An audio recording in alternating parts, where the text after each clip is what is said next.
Tonight, short-term pain, long-term gain. Right now, it's just like this. We don't know which way to go. From Main Street to Wall Street, uncertainty from the Trump tariffs, now mostly paused, still gripping Americans. And roll call. That America is back and the America First agenda will be enacted. Republicans narrowly pass a budget plan, a key step in advancing the president's agenda. Plus, safe in the storm, a decision that saved lives at a Western Kentucky church. So it is the first time in my 35 years of pastoring that we've ever done that.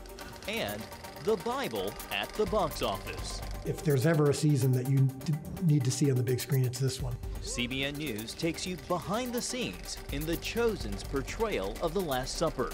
In theaters now, in time for Easter. All this and more Tonight on Faith Nation.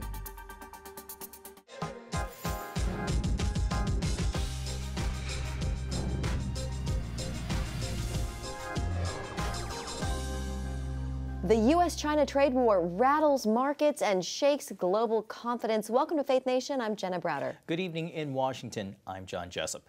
Well, closing in on another chaotic week on Wall Street, stocks down most of the day after Wednesday's largest market rally since World War II. That rebound coming yesterday on the news President Trump's unexpected 90-day pause on most tariffs, which tanked the market. Those levies, though, still in place on Chinese imports. Americans, along with the rest of the world, are still reeling from the tariff whiplash and wondering what's next. Washington correspondent Caitlin Byrd has our top story. Caitlin, do we know what's behind the president's decision to pause the reciprocal tariffs?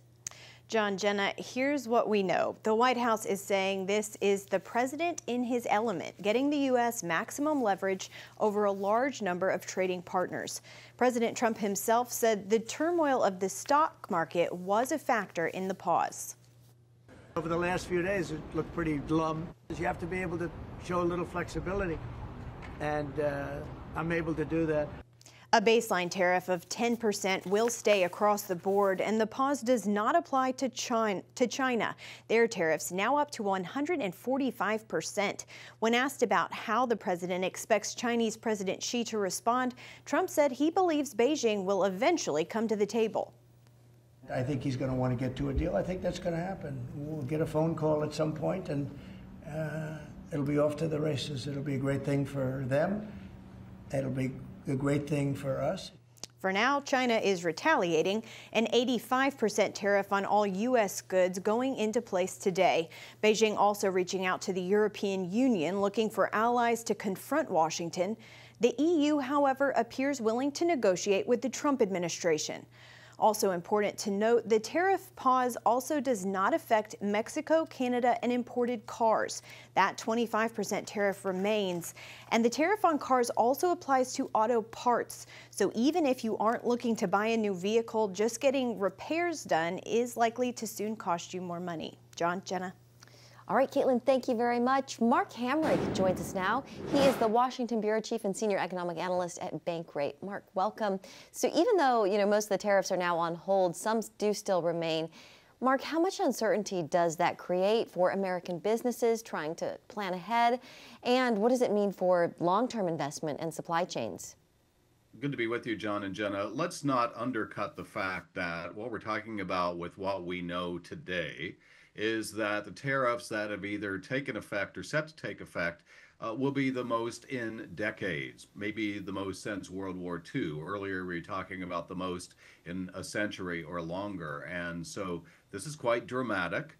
And economists may be dialing down ever so slightly their outlook for the risk of recession, but those odds are precariously close to 50-50 overall in the estimation of most of the people that I'm monitoring. And so the stress that we continue to see in financial markets translates to uncertainty for consumers, uncertainty for investors, undermining confidence in both of those camps, and the same is true for business leaders. So we're not out of the woods, and in fact, with inflation, if some of these tariffs do take effect as we're told they will, we're going to get deeper into the inflation woods. Mark, the U.S. and China now locked in what appears to be a growing tariff standoff. Are we already seeing any ripple effects in the global markets, and how might American consumers start to feel when that begins to impact their wallets? There are the things that we know. There are the things that we're wondering about with respect to what's happening, say, behind the scenes in the financial markets. And we saw that spike in Treasury yields that may have been what ultimately led the White House to do what it did a day ago. In terms of what consumers and businesses are doing, listen, they've already been moving purchases forward because they are either expecting or fearful that prices will spike. We've seen that with automobiles. We've seen that with consumer electronics, with smartphones. Reportedly, Apple had been trying to get thousands and thousands of iPhones out of China to get them essentially through customs before the tariffs continue to increase. And we're talking about the prospect for some of these prices really going up sharply. So consumer sentiment is undermined, and business leaders, I think, to some degree will continue to be frozen. Mark, you mentioned inflation. Today's inflation report actually showed prices falling slightly last month and the overall inflation rate lower than expected. What do you make of that in light of all that we're talking about? I think it's similar to the jobs report a week earlier in that this is a BT report, really before tariffs. And so we can take some solace from better news. Clearly it was that, but it's really what's coming that is first and foremost in our minds. And some of the things that we saw in this report reflected a degree of economic weakness. Travel demand is falling. Fewer, for example, Canadians coming to the United States. Some of the airlines cutting back on flights more broadly. Hotel costs, great for consumers, but those costs have been coming down because they're seeing weaker demand. Energy prices much the same. So we're in an environment that's volatile, and I don't think that's going to change anytime soon. Speaking of volatility, we know that a lot of firms projected that the likelihood of recession might increase. Some downscaled that likelihood after President Trump imposed the 90-day pause. What are your thoughts about recession, and then what advice would you give viewers about how to prepare financially if one does eventually happen? During the best or normal times, I would say we're always mindful that a recession will occur. Think of what happened with the previous two that occurred. That was the great financial crisis and COVID. Those were unexpected events, and we can say that certainly this situation was not expected. It was sort of emanating from Washington, D.C. With respect to what to do, I would say there's one thing that will hold us through thick and thin, and that is to prioritize savings. We are a paycheck-to-paycheck nation, and more of us would do well if we can try to have more in emergency savings, that so-called rainy day fund, because it will rain. It's just a question of when. All right, great advice. Mark Hamrick with Bankrate. We always appreciate your time and your insight. Thank you. And in another big move out of Washington, House Republicans today squeezed through a budget plan backed by President Trump. The vote was close, 216 to 214. This opens the door for big tax cuts and more spending on border security and defense. Some Republicans wanted deeper spending cuts, but party leaders promised that fight comes later. The Senate is up next. Still no date yet for a final vote. Well, this week brought powerful storms that slammed several states in the southern United States with tornadoes and flooding. In Kentucky, one church is thanking God no one was inside when a tornado tore through their sanctuary. Wendy Griffith has the story and the timing that may have saved lives. Pastor Tim, right behind you, incredible destruction. That was your main worship building, correct? It was. Yes, it was. Wednesday night, April 2nd, the forecast over Paducah, Kentucky didn't look good. And Pastor Tim Turner of Christ Community Church did something he'd never done before. But we canceled that night because of the storms. So it is the first time in my 35 years of pastoring that we've ever done that. We just feel like that was an act of God. I don't think anyone, like you said, would have survived that. Well, if you look at all these blocks, it was a block wall 18 feet high, and it all fell in, and the roof came in. And I doubt there would have been any survivors. So we're not mourning today. We're praising God. Church member Lindsay Stanley says she and her husband rarely miss Wednesday night service. But we had a feeling like we should just stay home. Actually, when we got the call that the church was gone, we were in the closet because the tornado had literally just gone past over our house. It was me, my husband, and our two daughters, and we were literally in the closet with helmets on and everything. It was that, like, this thing's coming. The tornado hit just as the church had completed 5 years of renovation on their new sanctuary, wiping out thousands of dollars in new cameras, instruments, and lighting equipment. We had just finished all the remodels. Matter of fact, on Monday, I had told someone, I said, we can slow down now. The sanctuary is finally beautiful. And on Wednesday, it was gone. But Stanley sees it another way. I truly believe that this looks like a setback, but it's actually a setup. When I first started on that church about 4 years ago, the Lord told me this is an end times army. My dad was actually healed in that church, stage 4 cancer. We've had so many cancer healings and just good, like amazing moves of the Holy Spirit. And I truly believe like he knows that we needed a bigger place because we were outgrowing that sanctuary. And we thought it would be years and years down the road. And I think he's just like, you know what, let's go a little quicker and I'm going to help. Pastor Tim, what is the silver lining in this devastation? First and foremost is we are so thankful on church. And we had service here that night. We all linger after church. You know how church people are. We linger and talk. And there would have been people here.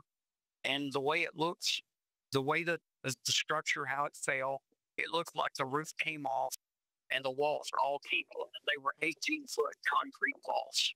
And nobody would survive. Turner says the other good news, their old youth center building remained nearly untouched. And although smaller, can still be used for services until they can build something bigger. Resilient people will build back. But, you know, we're so thankful. Yeah. God is so good to us. I preached it on Sunday morning. I want the world to know that this church still loves God, still trusts God, still believes in God. Wendy Griffith, CBN News. Great interviews. Thank you, Wendy. Up next, fighting rages in Gaza as the Middle East braces for a potential showdown between Israel and Iran. Next on Faith Nation. Tensions are rising across the Middle East as the U.S. and Iran prepare for high-stakes talks this weekend on Tehran's nuclear program. A new report from a Washington think tank warns that Iran's nuclear weapons capabilities have reached a dangerous new phase. The Institute for Science and International Security says Iran could build a nuclear weapon faster than ever, and that internal discussions are increasingly in favor of doing so. President Trump has threatened military action if the talks fail. Meanwhile, the IDF intensifies its campaign in Gaza. If Hamas continues its refusal and does not release the hostages soon, the IDF will engage in intense fighting throughout Gaza until the hostages are released and Hamas is defeated. At the same time, we are working to advance the voluntary emigration plan for Gaza residents in accordance with the U.S. President's vision.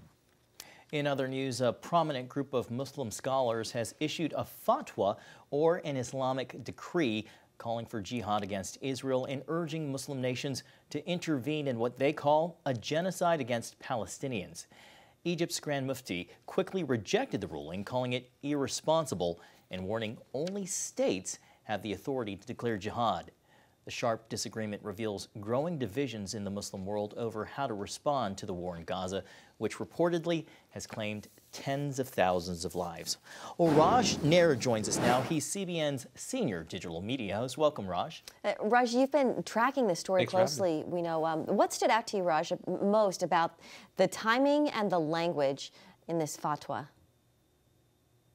So the fatwa, kind of a religious edict from the International Union of Muslim Scholars. It's egregious, it's horrific, but what really stood out to me is there's just no shame. It is, there's no hiding it. You would think something as egregious as this, there'd be a little like secret game plan, but if you go on their website, it's right there in plain English. Let me read you just a couple of lines because I think it's important. We reiterate that it is obligatory for all Muslims and Muslim nations to engage in jihad against the Zionist entity. Financial jihad is an obligation upon every capable Muslim. And here's one more. The committee reaffirms the prohibitions of all forms of normalization with the occupying Zionist entity. This is not a hidden thing. This is their game plan. They put it in English for everyone to see. So in the story that we just mentioned, Egypt is trying to delineate between a nation or a state declaring a jihad or fatwa versus Muslim scholars. Is there any delineation in that? And what would it take for government or court to actually enforce that?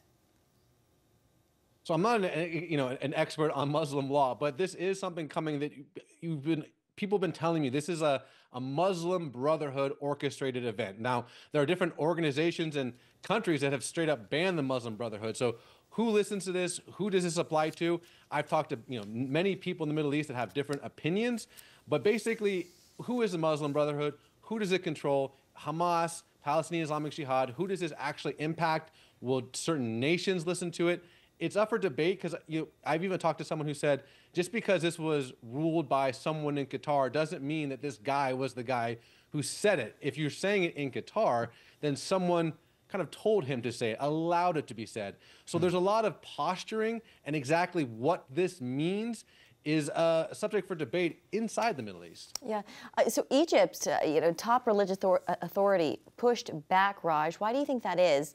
And what does it tell us about the split within the Muslim world over Gaza? Well, that's what's been really interesting is if you actually talk to people on the ground in places like Egypt, in places like Jordan, even places like Gaza, people are pushing back against this radical jihadist ideology. We've seen, it's very public, obviously, at this point, that there's people in Gaza, protesting against the rule of Hamas and Palestinian Islamic Jihad. So the ground isn't necessarily all in favor of this. And obviously, countries like Egypt are more pragmatic. They're, trying to run a country as opposed to some of these, genocidal regimes like we have in Iran, Hezbollah in Lebanon. So I think you have like this, as you were saying, like this split, like, listen, we tried it your way. Look what happened in Gaza. Tens of thousands of people are dead, as you just mentioned. And what did it get us? What has this benefited us? So you're actually starting to see, I think, a lot of fissures of, what does it mean to resist the Zionist entity, and why are we even doing this in the first place? So again, when you talk to people on the ground, you will, which I almost would consider encouraging, you're starting to see a fracture of what it means to resist the Zionist entity. And this fatwa doesn't really ring true to a lot of people anymore. Raj, real quickly, are you also seeing that from officials on social media? Yeah, I mean, I think when it comes to, I was talking to a friend of mine who grew up in the Middle East, and he basically said, listen, there are certain things that you just do because you're told. And so if you were, for example, releasing this fatwa in the UK or the United States, it'd be your opinion, your thoughts. There's a lot of people with strings being attached to who can say what and when you can say it. So when governments might say a certain thing, like MBS in Saudi Arabia, but do a different thing. And so I think it's a lot of jockeying and posturing. What does it actually mean at the end of the day? That's up for debate inside the Middle East. All right, CBN senior digital media host Raj Nair. Raj, thank you. Great to see you. Thanks, Raj. And coming up, the global phenomenon returns. The Chosen is back in theaters. Go behind the scenes with director Dallas Jenkins as he brings us The Last Supper. Well, welcome back. If you're a fan, you already know this. The Chosen, The Last Supper is in theaters right now. It's season 5 with 2 more, Jenna, to go. CBN's Ephraim Graham spoke with Dallas Jenkins, the mastermind behind the worldwide hit. Take a look. Listen carefully, because I'm going to tell you what is about to happen. With every season, it gets bigger and bigger. How do you handle that as it continues to grow? It's still the same process. I'm still a guy on a couch with my laptop with my co-writers writing the season. When we're on set, it's a group of artists and friends who are trying as best we can to capture authentically the story of Jesus.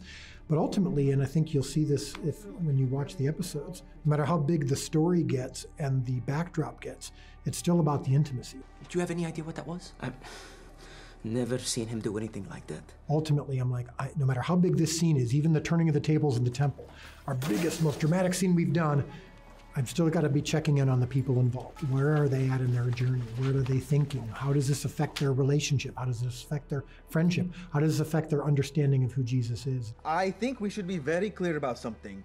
He did not strike any person or animal in the market. Are you crazy?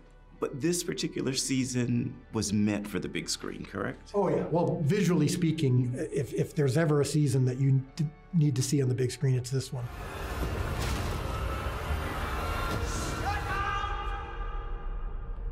The hour is coming. We got the turning over the tables of the temple, we got the triumphal entry, we got the Last Supper, we got the betrayal of Judas. These are big things, big themes. It demands to be seen and heard in a room with other people who are going to laugh and cry together. And already the people who've seen these first couple episodes are like, oh wow, this is big, this is epic. Woe to you, scribes and Pharisees! Stop this at once! The world is changing, and Jesus offers a vision to redeem it. If you had to quickly summarize this season, how would you do that? I would say intensity for sure. This is the most intense season we've ever had. But there's also, we get to kick a little butt this season. Season 4 was pretty sad. Season 6 is going to be the most devastating, obviously, season we've ever done. Season 5, it is a cornucopia of emotions, and I think this reflects the totality of who God is, which I think is really cool. I think sometimes we put him in a specific box. He's the kind, gentle, maybe hippie Jesus, or he's the law and order justice Jesus. He's all of those things in this season. I think that's really exciting to explore. Finally tonight, as warmer weather arrives, gardening is on some people's minds. They're calling it inflation gardens. Yeah. But this year, there very well could be an uptick in green thumbs. A new report from Purdue University shows how Americans are dealing with higher grocery bills. Some are looking for discounts or choosing cheaper varieties of their everyday goods. But an increasing number say they plan to grow their own food. Almost half, 44% of respondents in our survey tell us they plan to grow some of their own food. The most common form is a vegetable garden. 82% of households tell us they're going to grow their own fruits and vegetables.